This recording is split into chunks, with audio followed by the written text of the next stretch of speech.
magaalada Muqdisho waxa laga sameeyay daraasad cilmi baaris ama xog u dabagal loogu kuurgalay wadayaasha gaadiidka mootobajaajta oo ah gaadiidka ugu badan ka howlgala magaalada Muqdisho ee dadweynuhu ay adeegsadaan cilmi baaristaas waxa lagu soo bandhigay macluumaad la xiriira wadayaasha mootobajaajta sida saacadaha ay shaqeeyaan lacagta dakhliga intooda ugu badan ay helaan tiradiiba ama boqolkiiba inta qof ka shaqeysa ama wada mooto ay iyagu leeyihiin da'dooda inta ay u dhaxayso sida ama tirada boqolkiiba intooda kamid ah ee adeegsata balwada qaybaheeda kala duwan waxa kale oo qayb ka ah waxyaabaha macluumaadka kale ee daraasada lagu soo bandhigay in ka badan 60% wadayaasha mootobajaajta ay isku dayeen xiriir shukaansi inay la yeeshaan gabdhaha kamidka ah macaamiisha ay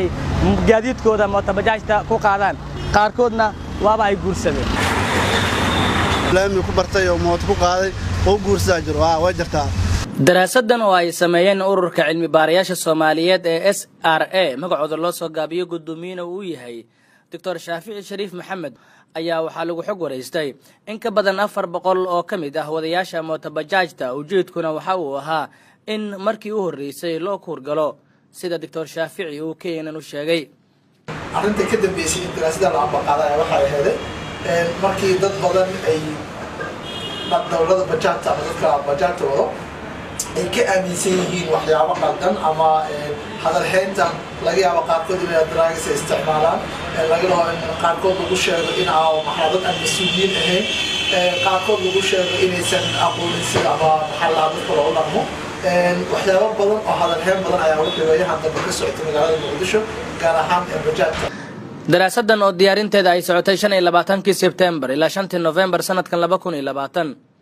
ayaa natiijada sida laga soo xigtay sahanka 60% darawalada bajaajleyda waxa ay dadooda u dhaxaysaa 20 ilaa 25 waxa ku xiga 4 meelood meel 25% oo dadooda ay u dhaxayso 26 ilaa 30 halka kuwa dadooda ay u dhaxayso 31 ilaa 35 36 ilaa 40 ay yihiin 9%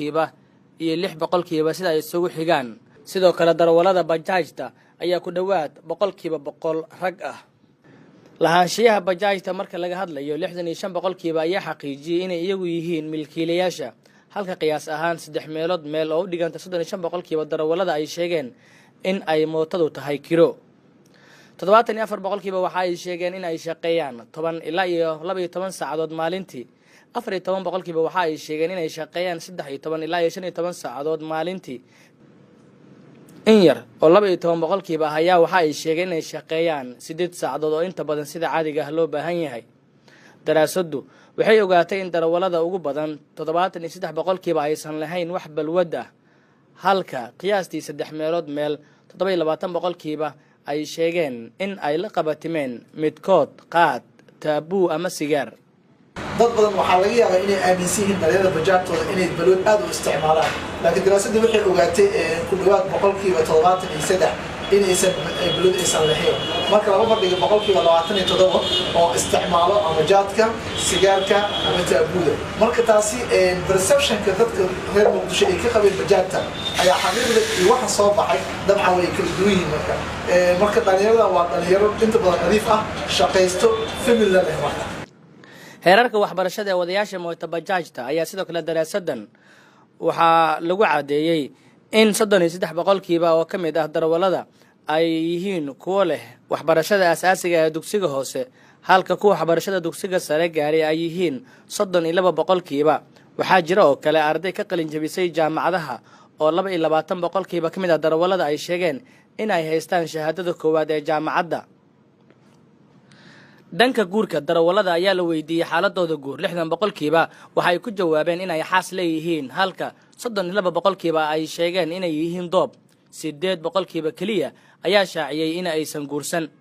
dakhliga guud ahaan 60% darawalada waxa ay sheegeen celceliska dakhliga maalin kasta soo gala inuu yahay 15 ilaa $20 halka 27% ay shaaciyeen celcelis ahaan dakhligoodu inuu yahay 20 ilaa $25 halka darawalo tiro yar 13% ah ay shaaciyeen in ay helaan 26 ilaa $30 darawalada waxa ay sheegeen in 3 sano ka hor celceliska dakhliga maalintii uu ahaa 30 ilaa $40. sidoo kale daraasadan waxaa lagu soo bandhigay in darawallada mootobajaajta ee muqdisho in ka badan 68% oo ka mid ah iyagu ay xiriir shukaansila sameeyaan gabdhaha ay mootada ku qaadaan. taasina waxaa laga bixiyay faahfaahin dheeraad ah. waa kan mar kale Dr. Shaafici. darawallo badan oo bajaajtooda waxay sheegeen in gabdhaha rakaabka ay soo dhaca bajaajtooda 68% inay isku dayaan in la yeeshaan xiriir shukaansi. taasoo ay jirto 60% waxay sheegeen inay guursadeen. marka ayagu ay in badan kamid ay guursadeen hadda mar walba waxay jecel yihiin inay dumarka soo dhaca bajaajta ay xiriir shukaansi la yeeshaan. marka inahaas waa waxyaabaha ugu muhiimsan ee daraasadda ogaatay. ku qanacsanaanta shaqada ayaa sidoo kale la wareystay oo 74% waxa ay muujiyeen inay ku qanacsan yihiin shaqadooda darawalka bajaajta.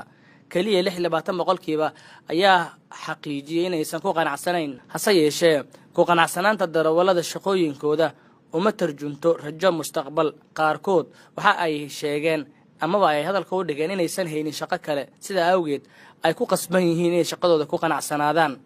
qaar ka mid ah darawallada kaxeeya mootobajaajta ee muqdisho ayaan iyaguna hor dhignay daraasadan laga sameeyay sida ay u arkaan. magacayga horta waa Maxamed Awees Maxamuud waa ku dhawaa kulmiye. daraasadaasna waa mid aad ugu faraxsanaa waay. wallahi saacadaha ugu badanaa shaqeynaa sax waay 12 ilaa caawa 3 saac 2 saac inuu gaartaa waa 10 saac shaqo badan waa shaqeynaa. dhammaan dadka u badan boqolkiiba waa 8 waa dhalinyaro. waa dad 20 ilaa 30 isaga dhaxaysa 26 mid saaxiibkay jiro oo gabarow laami ku bartay oo mooto ku qaaday oo guursadaa jiro waa jirtaa. laakiin hadda kalena aaminsan inay badan tahay. hadda dhalinyaro badan balowd muu yar laakiin wax yar leh waay. shantaas far ilaahay ma samin dadka sumid maan ana hadda alsiya soo kaca habeenka ma shaqeeyay.